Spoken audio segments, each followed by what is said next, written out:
If this is why Jesus came, for the masses whose backs are constantly against the wall, the poor, the disinherited, the dispossessed, those excluded and kept out, what does our Christianity offer them? What does our religion have to say to them? What does our religion have to say to us? Howard Thurman said, "The search for an answer to this question is perhaps the most important religious question in modern life." Let me say that again. The search to answer the question of the relevance of Christianity to those left out of the goodness of life, those excluded and systematically kept out, held down, held back, those denied equal access in our society, in our churches, in every place of life, is the question of our time, whether the people are in Haiti, Africa, Detroit, the Presbyterian Church USA, or Fort Street. This is where we find out if Christianity is worth anything at all. This is where we find out what faith really is. This is where we find out what it means to follow the Jesus way. This is where we have to decide if we are about transforming the world or about something else. The Spirit of God was upon Jesus. The status quo was being challenged. Change was on the way.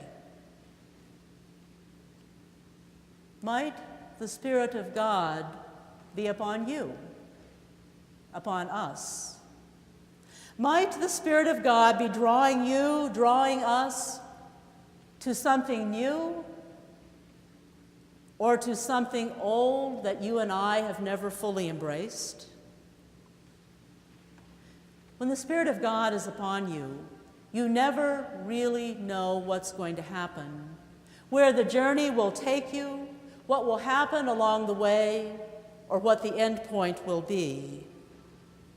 For those who like things tidy and orderly, the journey can seem awfully chaotic, winding and rambling. For those who like control, the trip can be pretty rough, turbulent, disconcerting. For those who want to know what is going on and have it all figured out, the experience can be confusing, full of questions, full of uncertainty. And while Jesus defined himself, his ministry, his mission very clearly right from the start, some of the rest of us are a little less clear, sometimes finding our way by a circuitous route, discovering the path as we travel on, surprised by moments of grace. I grew up in rural northwestern Pennsylvania, attended a Sunday school in a small non-denominational country church in a community that was mostly monocultural and monoracial.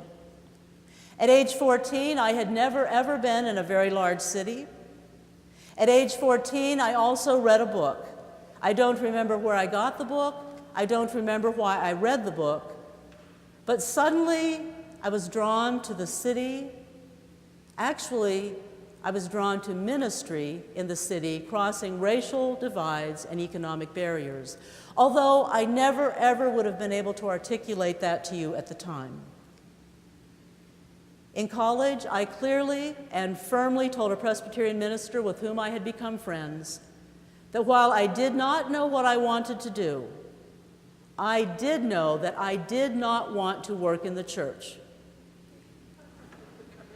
Soon, I was immersed in inner-city Pittsburgh, and before very long, I found myself enrolled in Princeton Theological Seminary, although I was not totally sure why, and I didn't really know where all of this was going. Because you see, God's Spirit can lure you into places you never thought you would go.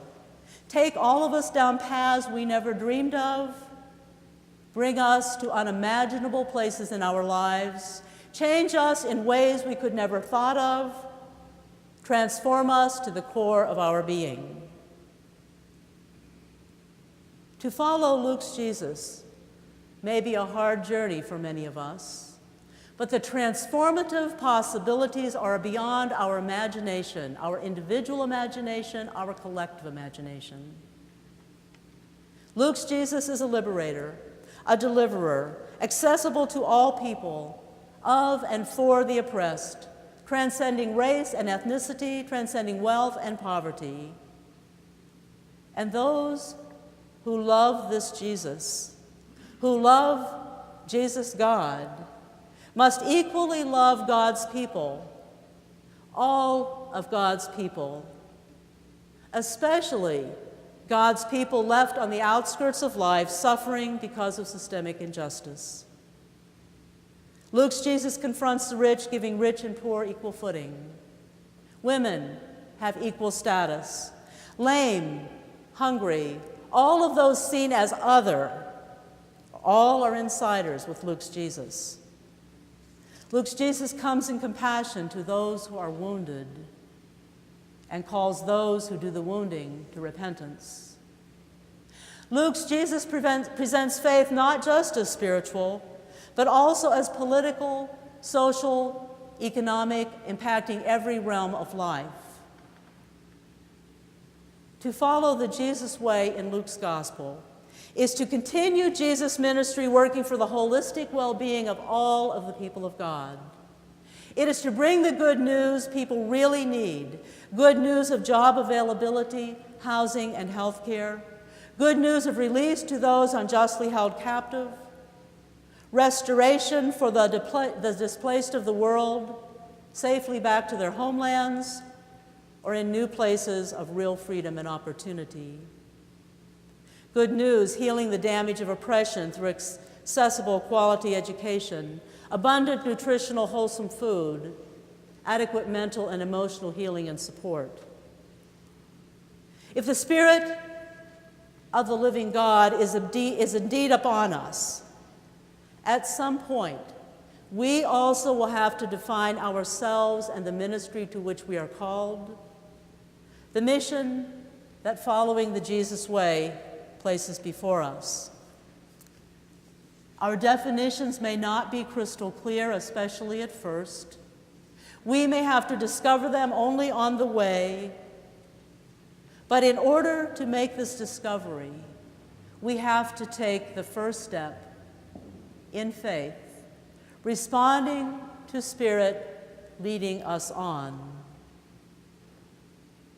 May the Spirit of the living God fall afresh on us.